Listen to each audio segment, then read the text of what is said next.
राजा उत्तानपाद के भय से सुनीत कांप रही है और सुरुचि हम सुनेंगे सबकी। आजकल युग में क्या हो रहा है, हम पुजारी की भी सुनेंगे, पंडा की भी सुनेंगे, बाबाओं की भी सुनेंगे। नाव तो क्या परमात्मा बेवकूफ है? सोचिए, परमात्मा जो संसार को चला रहा है वो बेवकूफ नहीं है। आज कलयुग का मानव जो भटकता क्यों है? भगवान ने कलयुग में सब चीज समर्पित की है।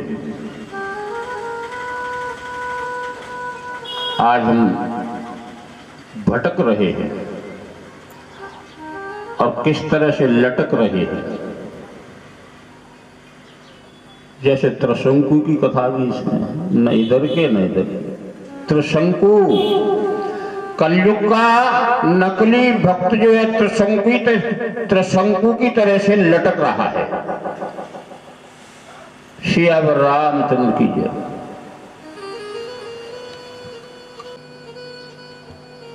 पति शब्द का अर्थ होता है परमेश्वर, और आज कलयुग के पति परमेश्वर नहीं है, हम सफर हैं। सियावर रामचंद्र की जय। कलयुग के जिन देवियों के पास पति हैं उन देवियों के घर में आज भी भगवान स्थापित है। आज भी भगवान उनके परिवार में, उनके घर में स्थापित है। तो हमारा ये निवेदन है, भगवती की कथा, श्रीमद् भागवत की कथा, 18 पुराणों की कथा,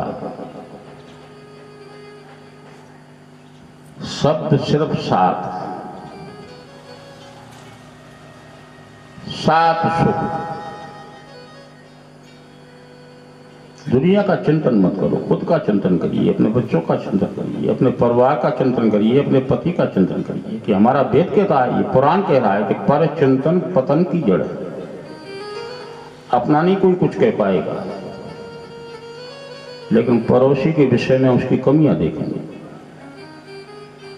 अरे भाई अपना काम करिए।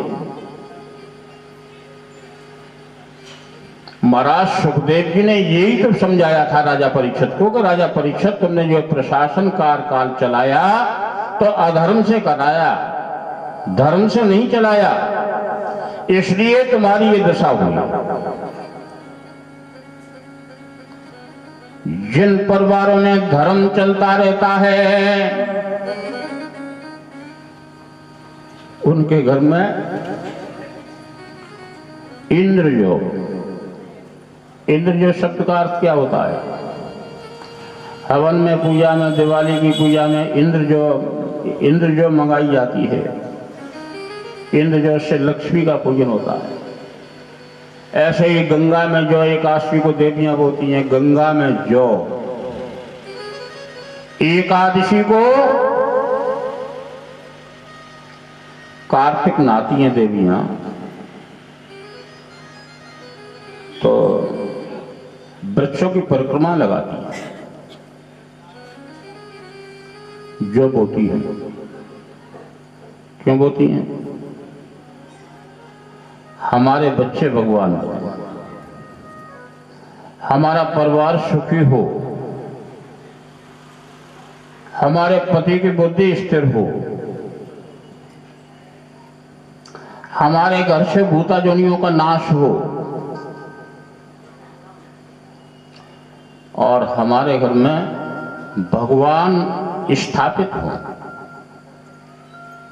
मन में कहती है, किसी के सामने नहीं कहती है, क्योंकि शर्म लगती है। आज भगवान से सत्य बोलने के लिए शर्म है। आज के पुरुष भी जो है अपनी देवियों से झूठ बोलते हैं। झूठ दो ही जगह बोलेंगे, या तो भगवान के दरबार में झूठ बोलेंगे, या अपनी जो है माँ और जो पत्नी से झूठ बोलेंगे।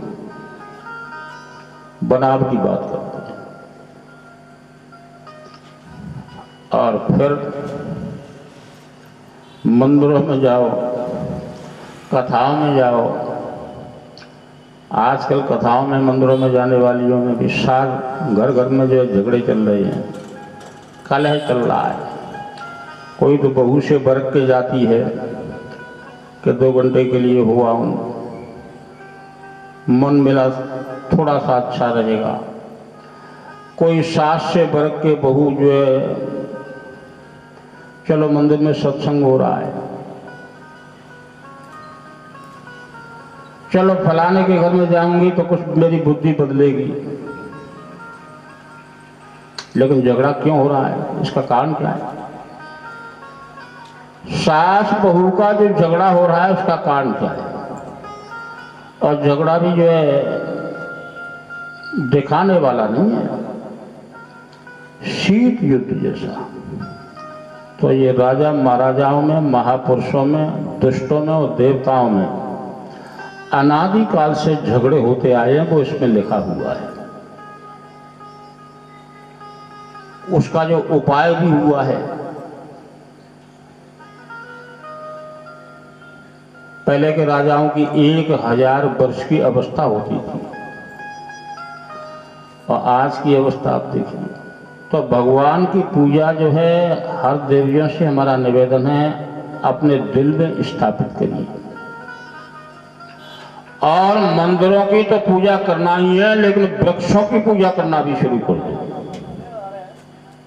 जितने भी महापुरुष हुए उन पर नाना प्रकार की व्याधियां आई हैं। तो हमारा भागवत में राजा परीक्षित को सुखदेव जी ने बताया कि वृक्ष जो तत्काल फल देते हैं। कौन से वृक्ष?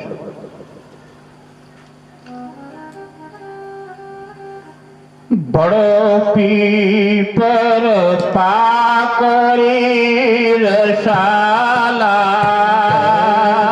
पीपरी पाकरी रसाला, बड़ पीपर पाकरी रसाला, पीपर पाकरी रसाला। आज की नारियां अपने घरों में गमलों में जो है पौधा घुसेड़ देती हैं, उसको पीपल मान के पूजा करती हैं। ये थोड़ी होता है। गमलों में जो है पौध ले आती हैं, विदेशी पौधे गमलों में लगा देती हैं। विदेशी तुलसा भी आ गई, विदेशी वृक्षों की पूजा मत करो। पूजा आपको करना है तो ये लिखा है, बट वृक्ष की पूजा जहां होती है वहां सती सावित्री का वास होता है। बट वृक्ष सती नाम पूज्यते, सावित्री देवा नाम वसुंधरा।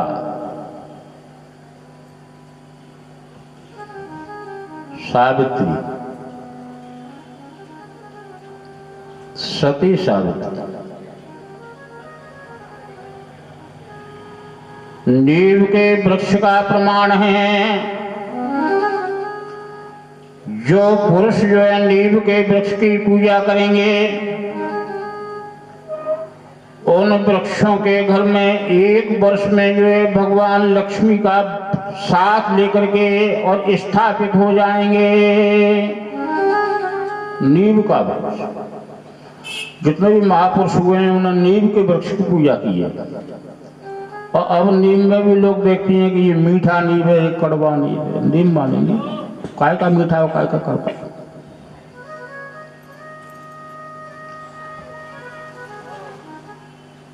और पीपल का वृक्ष, पीपल का जो वृक्ष होता है उसमें जो प्रेत भगवान का वास है। प्रेत,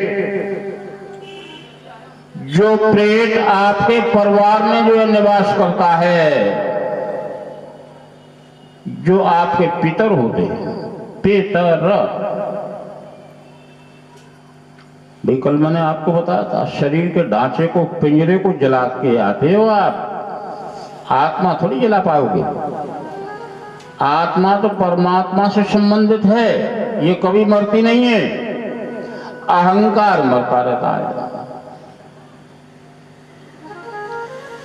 आज कलयुग के कई लोग कहते हैं, कई लोग, महाराज हम स्वाभिमान, स्वाभिमान। तो किसी किसी से भगवान कहता है कि स्वाभिमानी तो बेईमान होता है। स्वाभिमानी माने भ्रष्ट। महाराज हम अधिक स्वाभिमानी हैं तो और भी ज्यादा भ्रष्ट। भाई स्वाभिमान होना चाहिए, लेकिन स्वाभिमान कहां होना चाहिए? जहां मर्यादाएं होती हैं। पुत्र को पिता के सामने स्वाभिमान होना चाहिए, नहीं होना चाहिए। यदि पुत्र पिता के सामने स्वाभिमान करेगा तो क्या होगा? स्वाभिमानियों को हमारे पुराणों में ऋषि मुनियों ने बताया है बेईमान, जो अधिक स्वाभिमानी। और स्वाभिमानी तो जितने भी महापुरुष को हुआ करते थे, कलयुग में स्वाभिमानी नहीं है। कलयुग की देवियां आज भी स्वाभिमानी है, जो कपटी हैं, जो 3-3 दिन तक सोचती हैं कि हम ये शब्द अपने जो प्रभु को सुनाएंगे, लेकिन नहीं सुना पाती हैं मारे राक्षसों के। कि हम यदि मुंह से कोई शब्द निकालते हैं तो कहीं वो शब्द हमारा उल्टा न हो जाए। जैसे महाभारत के समय पे द्रौपदी को लांछन लगाई गई। द्रौपदी को जो 5 पांडवों की देवी बताया गया, तो द्रौपदी ने क्या बताया था कि महाराज पांडव और कौरवों का युद्ध चल रहा है। यक्षिणी सेनाएं जो हैं, नाना प्रकार के जीव, नाना प्रकार के भेष बनाकर कौरवों के दल में प्रवेश किए हुए हैं, कौरवों के दल में प्रवेश किए हुए हैं। तो इनसे जीतने के लिए क्या करना चाहिए? द्रौपदी सभा में बार बार पुकारे, आओ नाथ हमारे तुम्हें ढूंढ रही।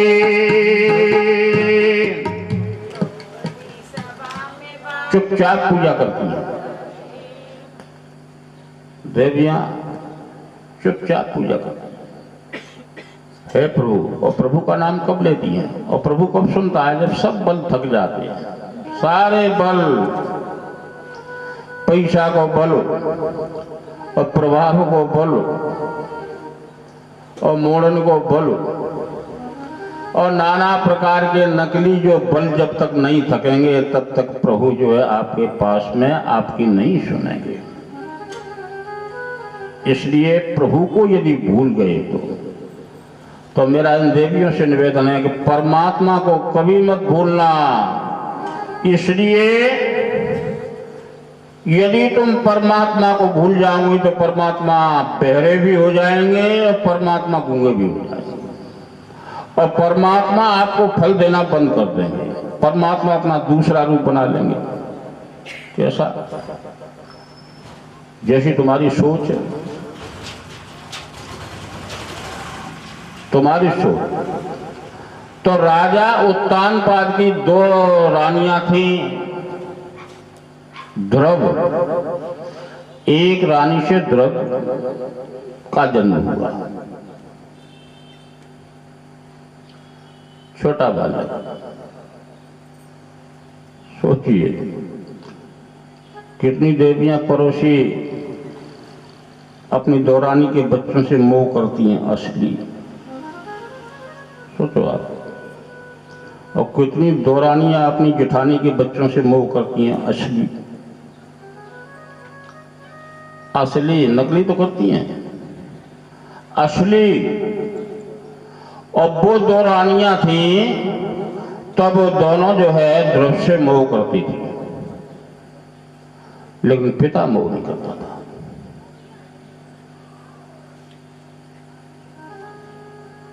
पिता जो है एक बार घूमते घूमते ध्रुव जो है खेलते खेलते अपने पिता के पास पहुंचे। खेलते खेलते भगवान देखने लगे।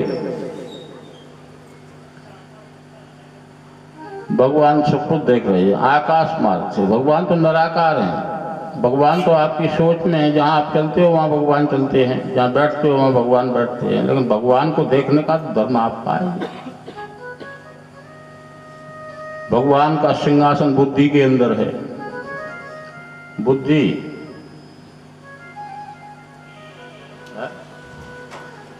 भगवान के भी अपना जो मान भी नहीं चाहते हैं। भगवान तो अपने भक्त के नौकर बन जाते हैं। नौकर तो मेरा इन देवियों से निवेदन है कि अपने पतियों की बुद्धि में प्रवेश करो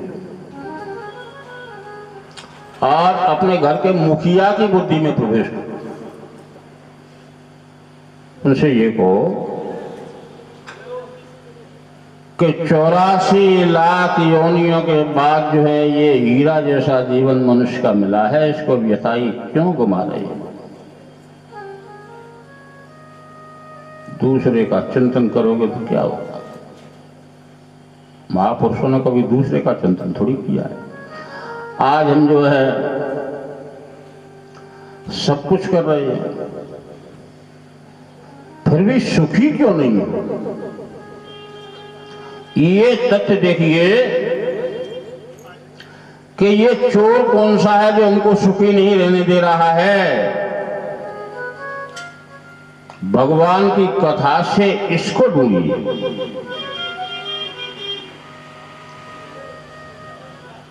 क्यों नहीं? एक दृष्टांत दे रहा है श्रीमद् भागवत में। महापुरुषों ने दृष्टांत दिया है कि एक जो है कुमार के आवास से एक घड़ा मिट्टी का लाओ। हे राजन, और उस नए घड़े के अंदर जो है भिष्टा भर दो, गोबर, जानवर का गोबर या मानव की भिष्टा, और अच्छे कपड़े से उसका मुंह बांध दो और गंगा जी में तैरा दो। क्या वो घड़ा जो है शुद्ध हो जाएगा? आप सोचिए, उस घड़े के अंदर क्या भरा हुआ है? उस घड़े के अंदर क्या है? तो गंगा के यहां से एक आकाशवाणी होती है।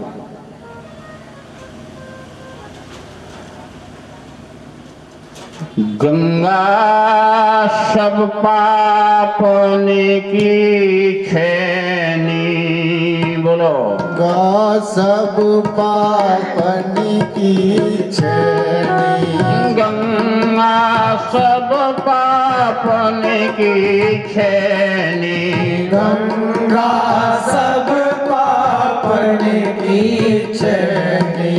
सब पापने की छेनी। गंगा सब पापने की छेनी। सब पापने की छेनी। गंगा सब पापने की छेनी।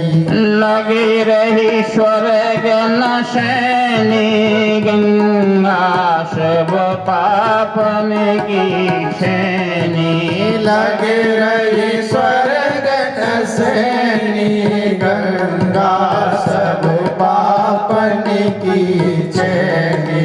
गंगा सब पापने की छेनी। गंगा सब पापने की। बोलो श्रीमद् भागवत पुराण की जय। अब गंगा और भागीरथ, महाराज सुखदेव जी कहते हैं वार्तालाप चल रहा है। भागीरथ जिनकी जटाओं से गंगा निकली,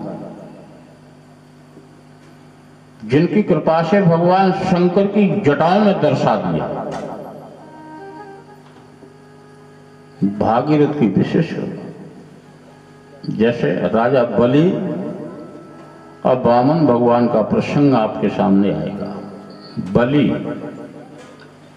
और 52 भगवान। रावण ने बलि का रूप बनाया।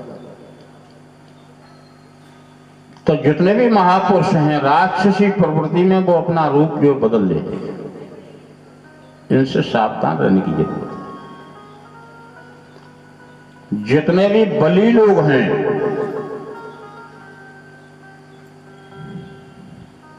तो ये कथा सिर्फ सावधानी बताती है, कैसे जीवन चलाना चाहिए, कैसे जो समझना चाहिए, कैसे सोचना कैसे चाहिए, कैसे अपने पराई का बोध होता है और कैसे अपने शरीर का बोध होता है कि भगवान ने ये शरीर सोने जैसा दिया है तो क्यों दिया है, और कैसे घर चलाया जाता है। अड़ोस पड़ोस में कई नारियां कहती हैं कि बाहर हमारी सभी लोग बात मानते हैं लेकिन घर में हमारा सम्मान नहीं, तो ये क्यों नहीं है? सोचिए आप, घर में क्यों नहीं है सम्मान? घर में राक्षसी प्रवृत्ति के लोग हैं, वो भगवान का सम्मान क्यों करेंगे? वो तो अपनी चलाएंगे। दो दल हंस के हर घर में होते हैं, दो दल, एक दैत्य दल होता है और एक देव दल होता है हर घर में, और महतारी के गर्भ से ही जन्म लेते हैं ये दल,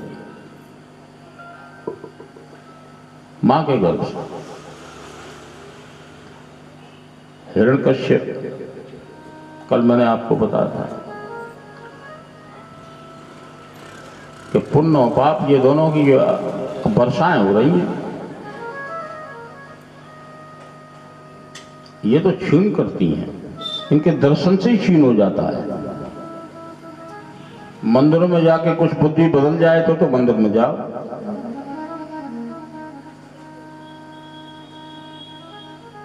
मंदिर जो है महाराज सुखदेव जी ने बताया है, मन मंदिर के मुकाबले जो है कोई भी मंदिर नहीं है।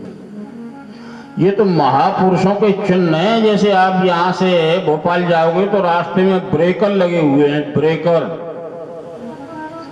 तो ब्रेकर पर अपनी गाड़ी की रफ्तार को धीमी कर दो। तो ऐसे ही मंदिरों में बैठ के चिंतन करो, एक दूसरे की चुगली मत करो।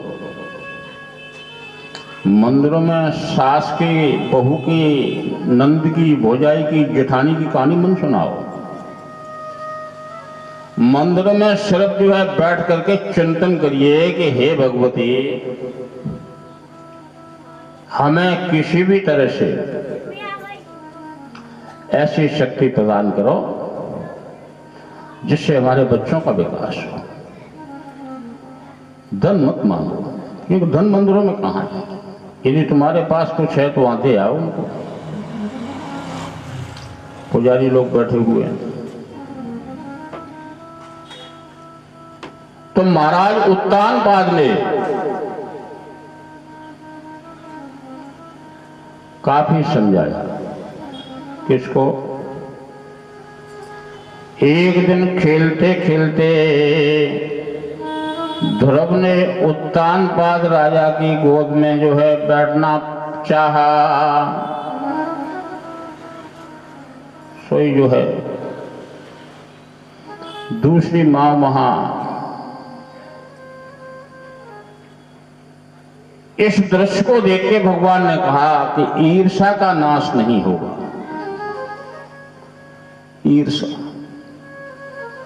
ईर्ष्या कैसे होती है? जैसे लकड़ी में घुन लग जाता है। भाई ईर्ष्या करने की जरूरत ही नहीं है। अपना काम करो, अपना काम, और अपना काम माने अपने घर का काम। समय समय पर जो है पड़ोस में भी जाइए, समय समय पर पड़ोसियों को अपने घर में भी जो है बुलाइए, उनका सम्मान करिए। तो भगवान की कथा सिर्फ मानवता सिखाती है। भगवान की कथा क्या सिखाती है? मानवता। यदि आपकी बुद्धि भ्रमित है तो बुद्धि को स्थिर कर लो।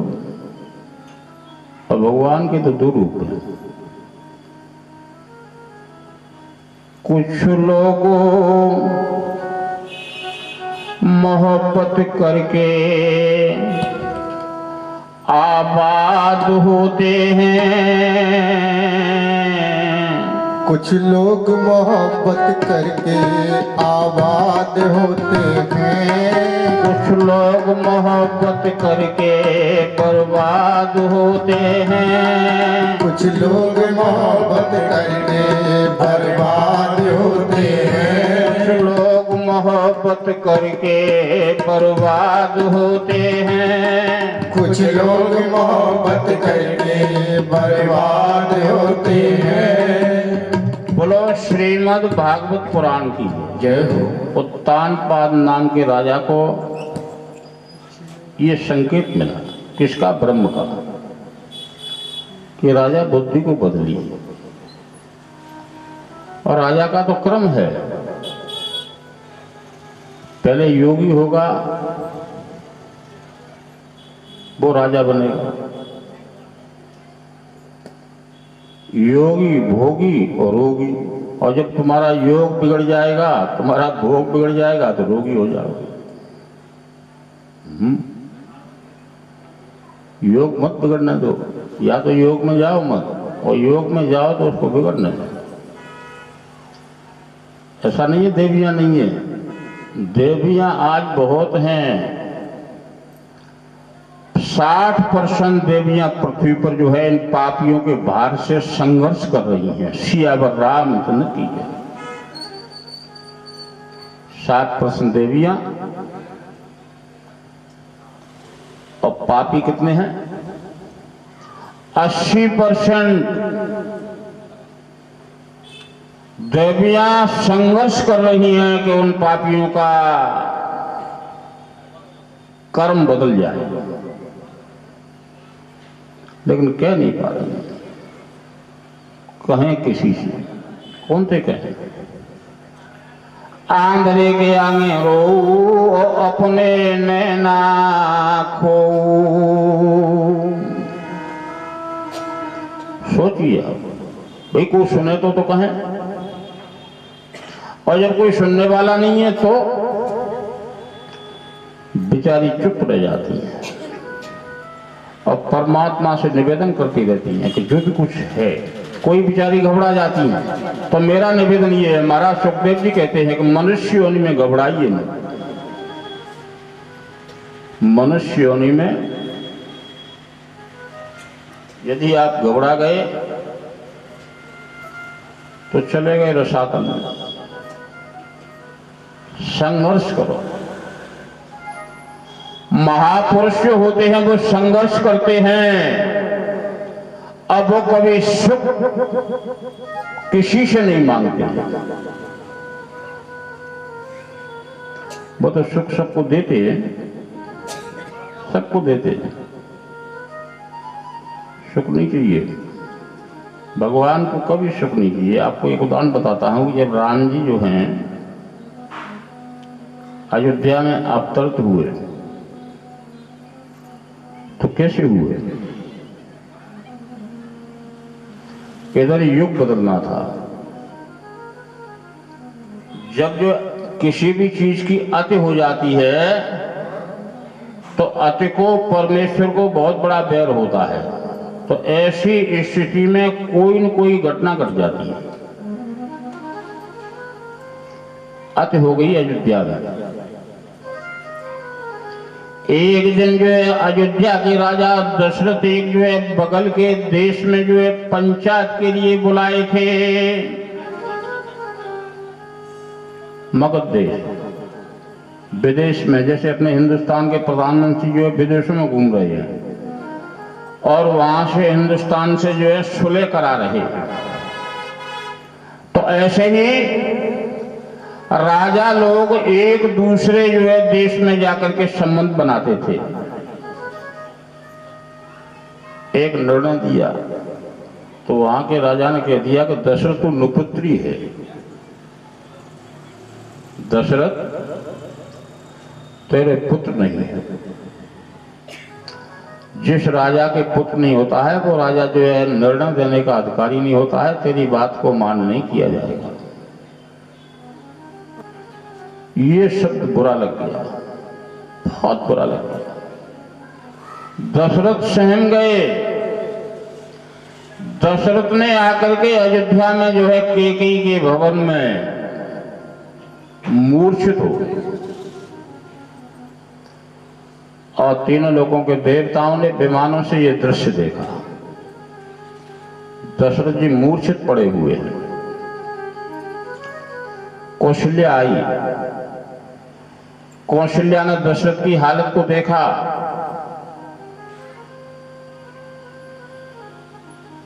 कौशल्या घबरा गई।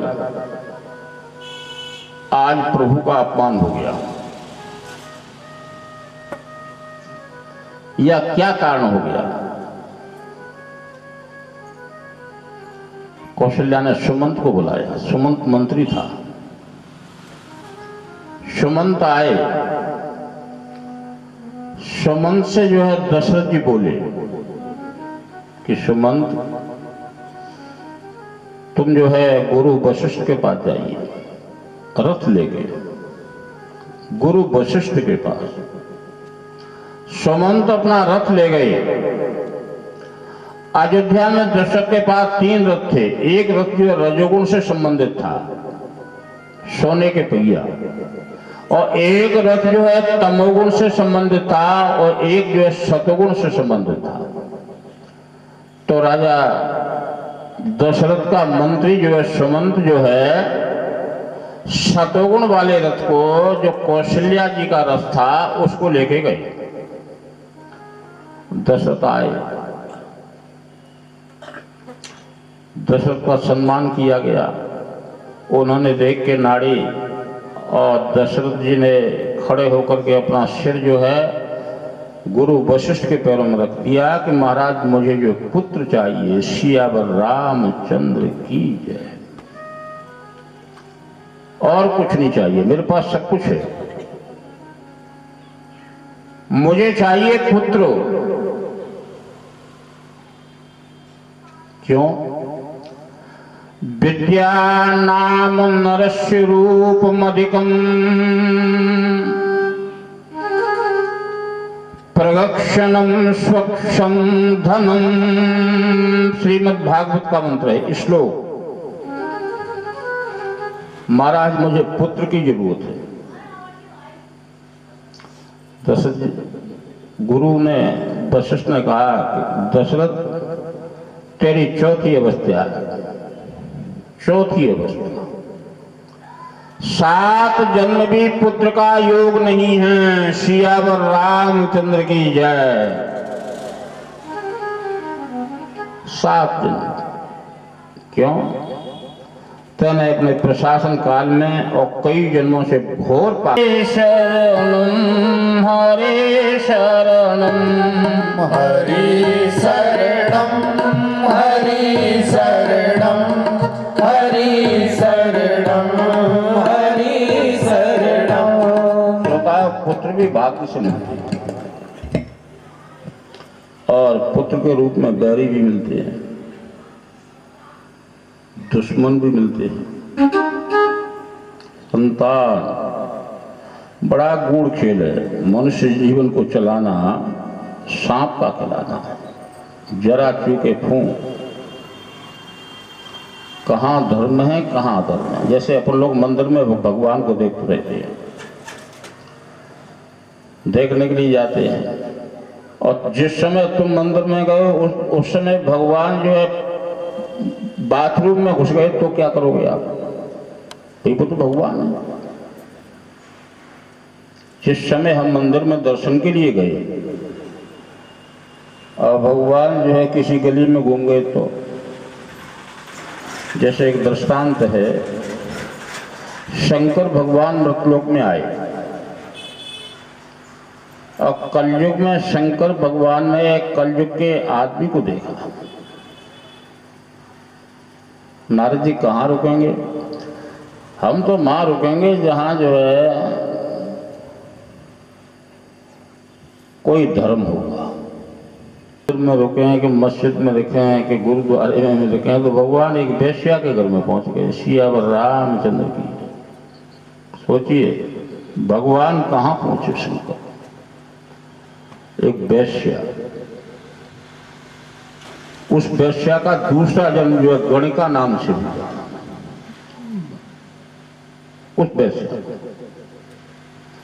जैसे ही भगवान जो है मृतलोक में उसके घर में प्रवेश कर गए, तो उसने अपने घर को बहुत बड़ा भाग्यशाली पाना, बहुत बड़ा भाग्यशाली कि आज मैं धन्य हूं, आज मेरे घर में एक बाबा आया है। भाई भगवान तो पहचान नहीं पाई बेचारे, और ये भी पता है कि भगवान का कोई आकार नहीं होता है। एक बाबा आया, और बाबा के वेश में भगवान भी मिल जाते हैं,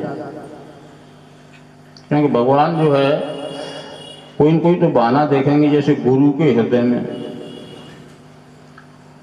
ना हम बसामि वैकुंठे नगरम ना हम यथा शशि। हम किसी बैकुंठ में नहीं रहते हैं, नगर में नहीं रहते हैं, स्वर्ग में नहीं रहते हैं। हम तो जो है 84 लाख योनियों के हृदय में रहते हैं। हृदय में 5-7 दिन उस वेश्या ने बहुत सेवा की। अड़ोस पड़ोस में जो है अफवाहें होना शुरू हो गया कि एक बाबा जो है एक वेश्या के घर में घुसा हुआ है। एक बाबा, तो उसने कहा कि महाराज बहुत दिन हो गए, अब तुम्हारी निंदा होना शुरू हो गया, तुम्हारी निंदा। तो भगवान ने हंस के कहा कि मैं यही तो देखने आया था, संसार कैसा है। मृत्यु लोक का मैंने अवलोकन किया तो किस लिए किया कि मैं ये देखने आया था कि संसार कैसा है। निंदा के मुकाबले कोई घोर पाप नहीं, यही तो मैं देखने आया था। किसी की निंदा मत। निंदा आज आप देखिए सीट जो चल रहा है, चुपचाप एक जगह बैठे हुए हैं, देखिए गहराई से। भगवान के पास बहुत बड़ी दूरबीन होती है जो अंतःकरण के अक्ष को खींच लेता है। आज कलयुग में शीत युद्ध हो रहा है, शीत युद्ध। हम एक जगह पर बैठे हुए हैं और एक दूसरे के अंतःकरण में बैठ करके उसके विकास के पौधे को नष्ट कर रहे हैं। ये जब तक खत्म नहीं होगा तब तक मनुष्य जीवन का आनंद प्राप्त नहीं होगा।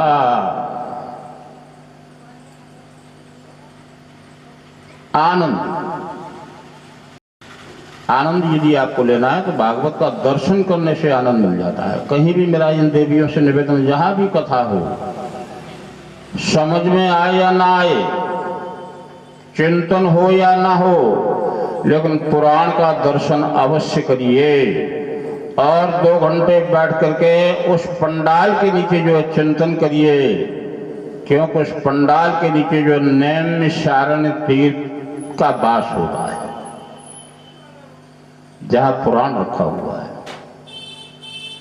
तीर्थ जो है सबके लिए थोड़ी होते हैं। महाराज सुखदेव जी कहते हैं कि हे राजन परीक्षितः, ये मृतलोक में बहुत बड़े तीर्थ हैं। ये तीर्थ जो है संत और जो है संतुष्ट को बताए गए हैं, और जो है तृप्त को बताए गए हैं, और गृहस्थ को बताए गए हैं। तीर्थों की यात्रा किसके लिए? संत, संतुष्ट और तृप्त और गृहस्थ, इनको बताया गया। पुण्य घर यदि आपको बच्चों को विकास की ओर ले जाना है तो घर में पूजा पाठ करिए, दंड बंद दे, गर्भ नष्ट मत कराओ। सियावर रामचंद्र की जय। क्यों? जो जन्म देता है वो जो है सब कुछ देता है, क्या नहीं देता है? जीव का जन्म होते ही जो है मां के स्तन में दूध क्यों आ जाता है? तो लड़की घर में पैदा होगी तो भगवान के यहां से धन भी आएगा, भगवान के बाप को देना पड़ेगा। सियावर रामचंद्र की जय। यदि आपके घर में लड़की होगी तो हे प्रभु, महाराज सुखदेव जी ने कहा कि हे राजन, जब जो है भगवान का भक्त का जो है संघर्ष होता है, भक्त और भगवान का, तो आकाशवाणी से आवाज आती है। जैसे भगवान राम ने जो है किससे कहा? परशुराम से, कहे महाराज, हंसी बोले हो रघुवंश कुमारा, बोले हो रघुवंश कुमारा, हंसी बोले हो रघुवंश कुमारा, हंसी बोले हो रघुवंश कुमारा, देखो लिखो कुमें तनहारा, तिथि को लिखो कुमें तनहारा, मंत्र महामणि विषय व्याल के, संत महामणि विषय व्याल के, मैं तप कठिन कुअंक भाल के, भेटत कुअंक भाल के। बोलो विष्णु भगवान की जय। श्रोताओं, मंत्र में बहुत बड़ी दम बताई है, जो ब्रह्मा के लिखे हुए अक्षर को मिट देता है मंत्र। लेकिन मंत्र की गति धीमी होती, धीरे धीरे। भगवान जो धीरे धीरे, जल्दी नहीं करता। जल्दी तो जादूगर लोग करते हैं, तांत्रिक करते हैं, तांत्रिक लोग जो नकली हथेली पे आम जमा दें और उसको आपको टपका खिला दें और आपको भ्रमित कर दें और आपसे ठगना मूसना शुरू कर दें बंधुओं, और आप भ्रमित हो जाओ। तो भगवान जो है जो भी कोई काम करता है वो जो असली करता है, और जो भी कोई काम बुरा काम कभी नहीं करता है। किसी को भगवान धोखा नहीं देता है। भगवान तो भटके हुए को मार्ग देता है। भटके हुए राजा दशरथ मूर्छित अवस्था में है, आकाश मार्ग में वह माता घूम रही है जो जन्म देती है। वह माता के साथ में जो है 46 करोड़ देवता भी घूम रहे हैं, दैत्य भी घूम रहे हैं। वशिष्ठ ने मना कर दिया और दशरथ ने ये कहा कि महाराज मुझे किसी भी तरह से पुत्र चाहिए, किसी भी तरह से। आज एक मगध देश के राजा ने मेरा अपमान कर दिया कि दशरथ तो नुपुत्री है, तेरा निर्णय मान्य नहीं होगा। जिस राजा के पुत्र नहीं है उस राजा का निर्णय जो है मान्य नहीं होता है। कोई विधान में होगा, कोई नीति में होगा। तो दशरथ जी के शब्द को सुनकर भगवान गुरु बहुत बड़ी चीज है, बहुत बड़ी चीज। सतयुगी गुरु आज भी है। गुरु के विषय में बताया है सब धरती कागज करूं और सब जंगल वन राज और 7 समुद्र की स्याही लिखूं और गुरु गुण लिखा न जाए। 7 समुद्र की स्याही।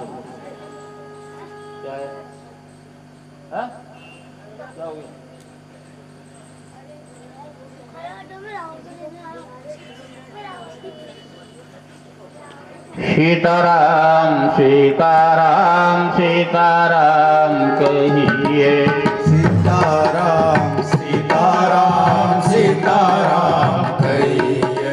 श्री राम जय राम, श्री राम जय राम। बोलो देवी मैया की जय। दशरथ जी ने भावुक शब्द, क्योंकि भगवान 2 लोगों के शब्दों को सुनते हैं। एक तो वृद्ध के शब्द को, बिल्कुल वृद्ध। भगवान बहुत जल्दी सुनते हैं 2 लोगों के शब्दों को, और एक बच्चे के शब्द। बच्चा, श्रोताओं से निवेदन है, जिसने बच्चों में भगवान नहीं देखा, जिस माँ बाप ने अपने बच्चों के अंदर भगवान नहीं देखा, जिस पति ने अपनी पत्नी के अंदर भगवान नहीं देखा, और जिस जो है